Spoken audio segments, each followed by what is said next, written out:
Hello guys, welcome to our ledger shit. Ledger things na ta. So, syempre, gingon ako ganina sa inyo sa inyo sa mga niadto og sa putong niadto ganina sa pag-ledger nako. Okay? Para ma-balance, kailangan nato unahon lagi ang cash. Asan cassette? So, number 1 cash na. Perme. So, unahon na tong cash. So, butang ta direct account title na to, cash. So this is the date,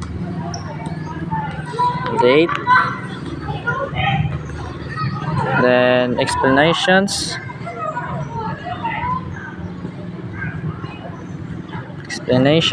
folio, then debit. Putang natadaan na kay kabalo na ko basta cash. Hawd kay na anay nga na daan. Then credit. Boom. Panda to assembly upon folio, then explanations. So sa journey na to, di na ako magbutang ani kasi mata-time show may gumabtan may alas 5 ani magbutang-butang pa kuha mga date, explanations, folio, debit, ana. Kabalo naman sa may tama na. Well, let's go. So mangita ta sa transaction nga naay cash. So equipment number 1. So November 1, nabay cash or wala. So, kita mo, di ba na?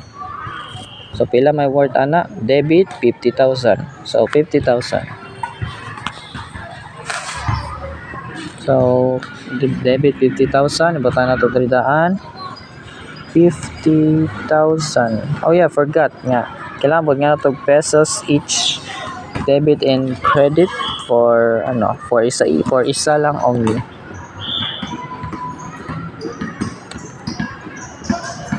So, date na to kay November 1. So, NOV 1. NOV 1.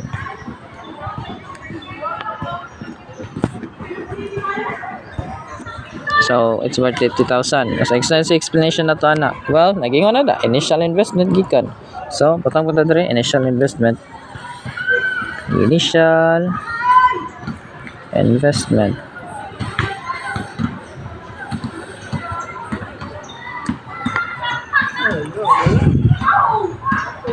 So, ano ganina?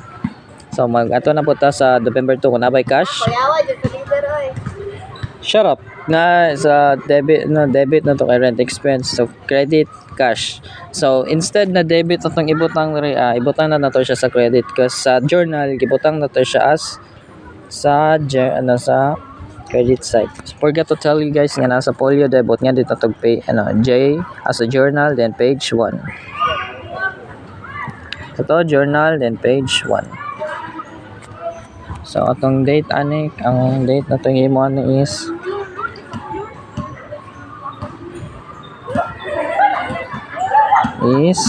the credit na itong imo is pilay worth ganito? Sorry, lutang kay ko 15,000. So, 15,000. Itong ibutan na rin. 15. Giuna na. There is ang 1,000. So, rent expense. Putang na to dere rent expense. Okay, gibayad na to ni siya as a rent expense.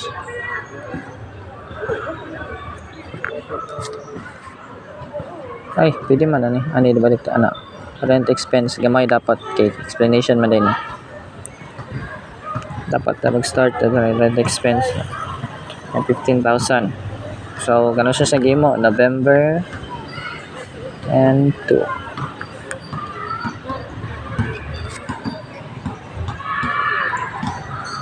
So, let's go. Kung nabas na November 3. November 3, nagyapoy cash. So, instant credit worth of 5.5. So, November 3. Folio na, kalimut ko sa J1. Credit 5,500. So, instead na ibutan na to dre insurance expense.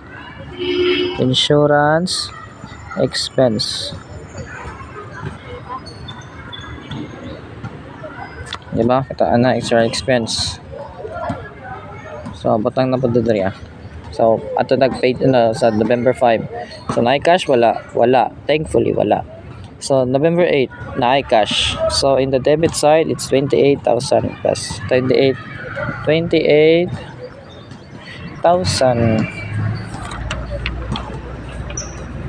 Uli na mo. So November 8, butang na to diri November 8. Butang na to diri kay explanation na to diri. Kay income man siya, butang na to diri dental work. Dental work rendered as a explanation. So 50,000 na as always hindi natin magbutag pesos diri like the other one. So it's worth of 28,000. Okay. Bye. So worth of 28,000. So mo na tong debit. While sa tong credit na to ay wala pa data. So ato na punta man to sa 8. So napay cash wala na. Sa 12 wala na. 15 na pod. So gi-credit apong cash. Ibutan na po diri na to November 15.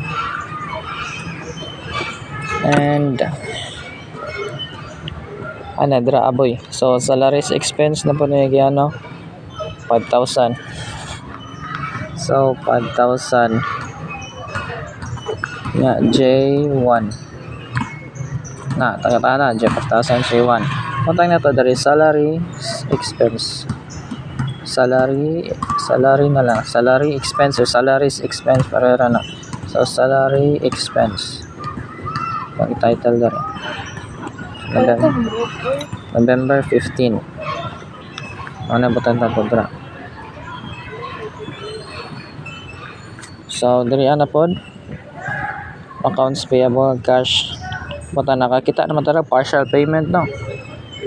Ang butan na to na partial payment of the account. Pwede po partial payment na lang. As a credit, baskets man na siya. Credit na to na as partial payment siya. So, bata na to siya. November 15, partial payment. November 15, partial payment. J1, kasi nagyan pa siya sa page 1. Pakantaan partial payment, no? Worth of 15,000. So, worth of 15,000.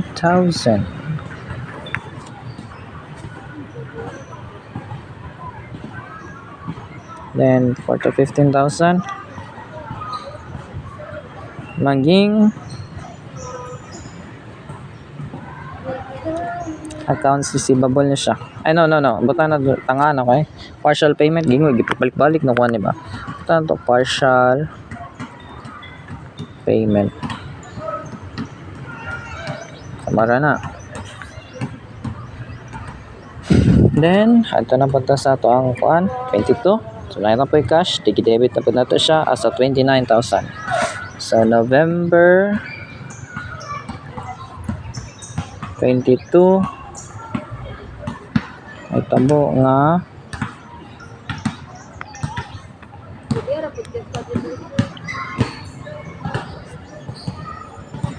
29,000 worth of 29,000 siya no. So tawag check 29,000. Bata na to receive payment. Bata ito na. Received payment. Nga na nitabuan na. So tag 27.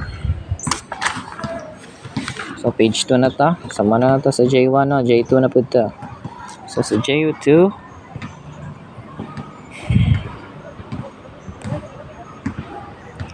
money cash.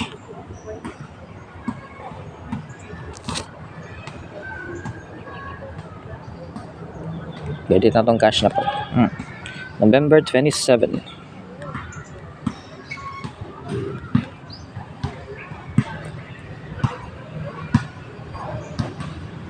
then J2, and ano, 27, itong cash is worth of 8,000. So 8,000 at itong J2. Butang na to dira, withdrawal withdrawal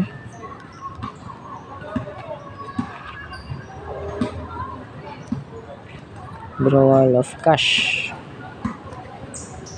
Ito title dira. So 30 wala na pod. So tuloan ni. So 30 November 30 naman ay all kita mamutanan. So ato na ni ipambutang dira tanan November 30. Ang linya November 30. So tulo to ka buok November 30, November 30, November 30. So 1, 2, 3.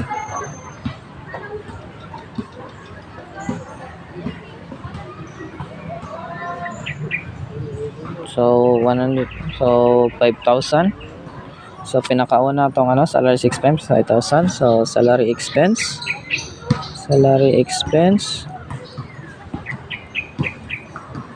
and 5,000.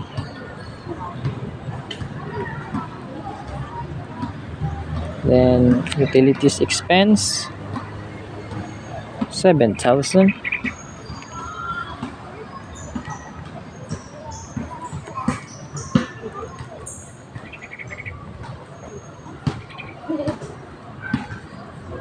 And lastly, telephone expense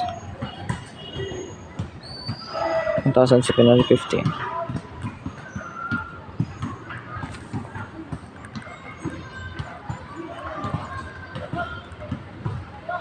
So i-total sa nato sila. Well, so 50, 28, 50 plus 20 plus 29, ato na i-total is worth of 50 plus 28 is equals to 78,000. 78 plus 29,000 is equals to 0, 0, 0, 0. So 8 plus 9 is equals to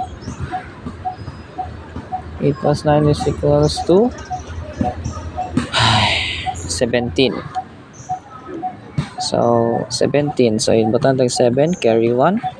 5 plus 2 7 plus 2 9 carry 1 10. So 7, 9, 10. So 10. 107,000. 707,000. Diri total na po nato diri tanan. So 0 all 0. Tanto 0 daan. 0 5. 5. Ayay dagan na ni diri. 5 plus 7. 7 5 plus 7 is equals to 12. So 2. 7 plus 5 plus 12. Check na to sa katugon gid ko. 250. Nya ala yari. So ano na no? 5 plus 5 10 15 20 28. No. 5 10 15 20 25 33. Nya 40. Dili ko na usab 5 10 15 20 25 33 40 41 42. So 2. I-edit ba rin mo?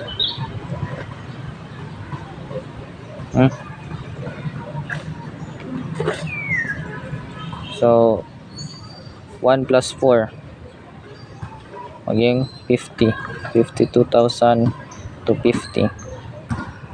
Nya ako ning i-minus piti wala ko'y kalkyo. So GG guys. Si balik lang ko balik lang ko. Tapos, mura. So mana ni guys, so dawat na nato ano na gid kalkyo na nako. So 52 nya ato na ning i-double roll, allow na to. And we got our answers. double rule. And buta na balance for clarity. So, mato magamit sa trial balance, 54,750. Okay.